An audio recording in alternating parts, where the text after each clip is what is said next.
Jai Hind Defense Aspirants, welcome back to my channel SSP Success. For any query regarding AFSP and SSP, kindly join our Telegram channel SSP Success. And for more updates, subscribe our YouTube channel SSP Success. So today I'll be talking about track 2 dialogue between India and China. So guys, let's get started. So recently April के starting में India और China के बीच track two dialogue organise हुआ। Track two dialogue क्या होता है, याद कीजिए लास्ट की ही वीडियो में हमने इंडिया और पाकिस्तान के रिलेशन में भी डिस्कस किया था, जिसको बैक चैनल टॉक भी कहा जाता है।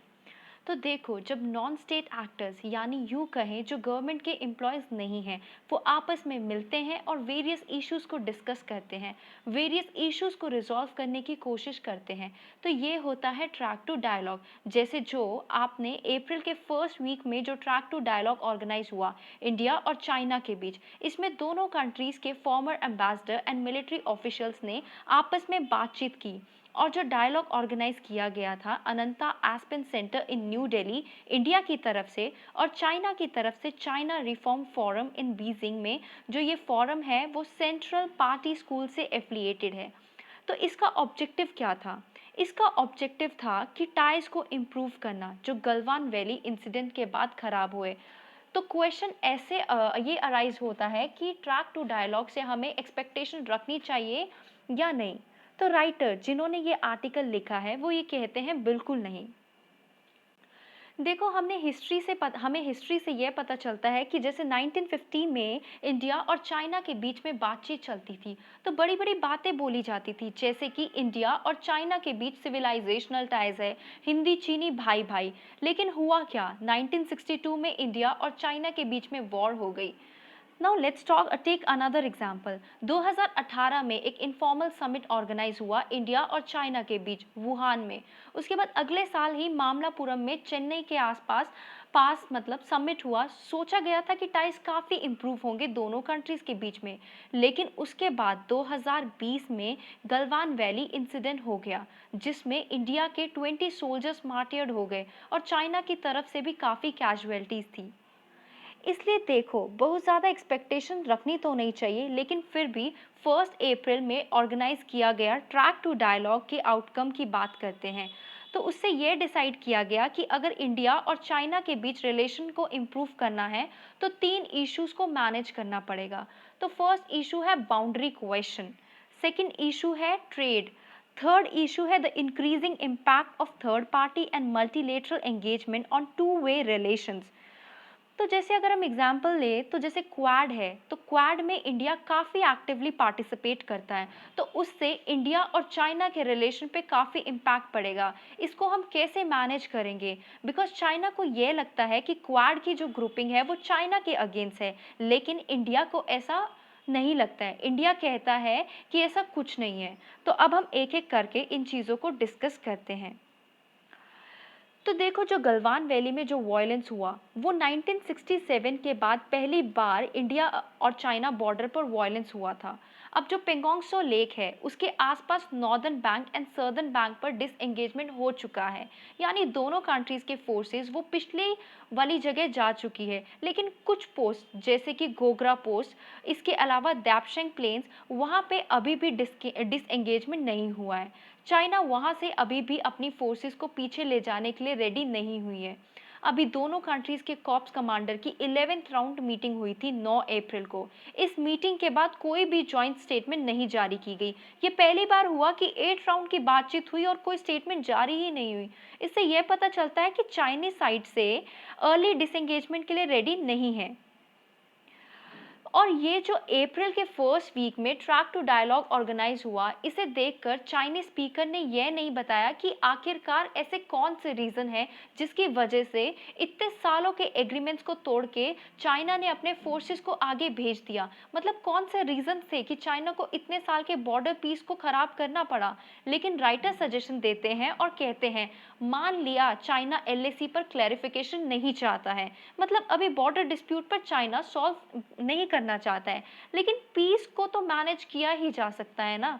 देखो, ऐसे स्पॉट्स जो सेंसिटिव है, जिन पर दोनों कंट्रीज के फोर्सेस के बीच में टेंशन ज्यादा रहती है, जहां पर फ्यूचर में वॉयलेंस हो सकता है, ऐसे स्पॉट्स को आइडेंटिफाई करके कुछ एग्रीमेंट डिसाइड किए जा सकते हैं। ऐसे जॉइंट जैसे कि जॉइंट पेट्रोलिंग की जा सकती है ऐसे स्पॉट्स पर, ताकि फ्यूचर टेंशंस अराइज ना हो। और ऐसे स्पॉट्स पर ऐसे स्टेप्स लिए जाए जिससे ट्रस्ट बिल्डअप हो दोनों कंट्रीज के बीच में। अब नेक्स्ट इशू पे बात कर लेते हैं, जो कि सेकेंड है ट्रेड।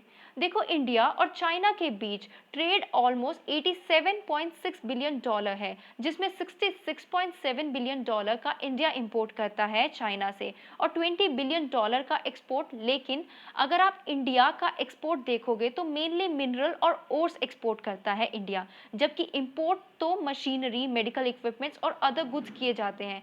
तो इससे यह पता चलता है कि चाइना इंडिया से काफ़ी आगे है। देखो, पहले ट्रेड रिलेटेड काफ़ी कॉन्वर्जेशंस होती थी इंडिया चाइना के बीच, लेकिन जैसे ही गलवान वैली में वायलेंस हुआ, उसके बाद चाइना से डीकपलिंग की बातचीत की जाने लगी। मींस जो चाइना के ऊपर डिपेंडेंसी है उसको ख़त्म करने की बात की जाने लगी। तो फिर से रिकंस्ट्रक्ट करने के लिए इंडिया, जापान, ऑस्ट्रेलिया ने इनिशिएटिव भी स्टार्ट किए, ताकि चाइना के ऊपर से डिपेंडेंसी को एकदम ख़त्म किया जा सके। बट देखो, इंडिया और चाइना ट्रेड एक्टिविटी को मतलब बंद नहीं कर सकते हैं। अगर हम एग्जाम्पल की बात करें तो एग्जाम्पल की हम वीवो की ही बात कर लेते हैं। वीवो एक मोबाइल मैन्युफैक्चर है। जब गलवान वैली में टेंशन हुई थी तब आईपीएल में स्पॉन्सर था, लेकिन उसके बाद उसकी स्पॉन्सरशिप को हटा दिया गया। लेकिन इस साल फिर से वो आईपीएल में स्पॉन्सर किया जा रहा है। तो इसे देख के राइटर ये सजेस्ट करते हैं कि आप एरियाज़ की आइडेंटिफिकेशन कर सकते हैं, ऐसे एरियाज़ जैसे जिनमें इंफ्रास्ट्रक्चर है, मतलब इंफ्रास्ट्रक्चर रिलेटेड चीज़ें हैं, क्योंकि इंफ्रास्ट्रक्चर में सिक्योरिटी रिलेटेड कंसर्न्स तो नहीं होते। मीन्स जैसे चाइना हेल्प करता है इंडिया की इंफ्रास्ट्रक्चर को डेवलप करने में, रोड्स और ब्रिजेस को डेवलप करने में, इसमें कोई सिक्योरिटी रिस्क नहीं है। तो ऐसे एरियाज़ को आइडेंटिफाई किया जाए और ऐसे एरियाज़ में ट्रेड को कंटिन्यू रखना चाहिए। तो चाइना के पास काफ़ी सारे एरियाज़ में अच्छी एक्सपर्टीज़ है, जैसे renewable energy, solar panels, wind energy related equipments. तो ऐसे एरियाज़ में इंडिया चाइना से काफ़ी कुछ सीख सकता है। अब हम थर्ड इशू की बात कर लेते हैं, जो कि है मल्टीलेटरल एंगेजमेंट से रिलेटेड। तो बात ऐसी है कि जो मल्टीलेटरल एंगेजमेंट है उसका काफ़ी ज़्यादा इम्पैक्ट पड़ रहा है और फ्यूचर में भी पड़ सकता है। तो एग्जाम्पल अगर हम क्वाड का ले लें, इंडिया काफ़ी एक्टिवली पार्टिसिपेट करता है क्वाड की ग्रुपिंग में।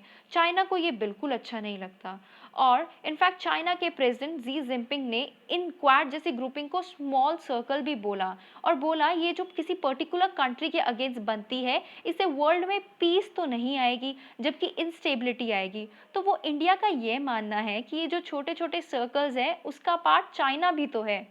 जैसे एग्जाम्पल की अगर हम बात करें तो अफगानिस्तान में पीस इस्टेब्लिश करने के लिए ग्रुपिंग को बनाया गया था, जिसमें चाइना पार्ट था, इंडिया नहीं था। तो होना क्या चाहिए था, दोनों कंट्रीज को डिसाइड कर लेना चाहिए था कि आप किसी भी ऑर्गेनाइजेशन में हो, अगर वो ऑर्गेनाइजेशन कुछ चाइना के अगेंस्ट बोलती है तब जाके चाइना को नाराज होने का हक बनता है। जैसे क्वाड ने तो अभी तक कुछ बोला ही नहीं है, तो फिर चाइना किस बात से नाराज है।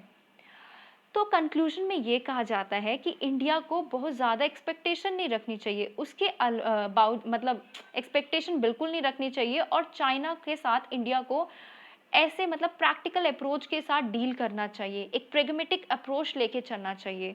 सो guys, that was all. Do like, share and subscribe our YouTube channel SSP success. Thank you guys, bye bye, take care.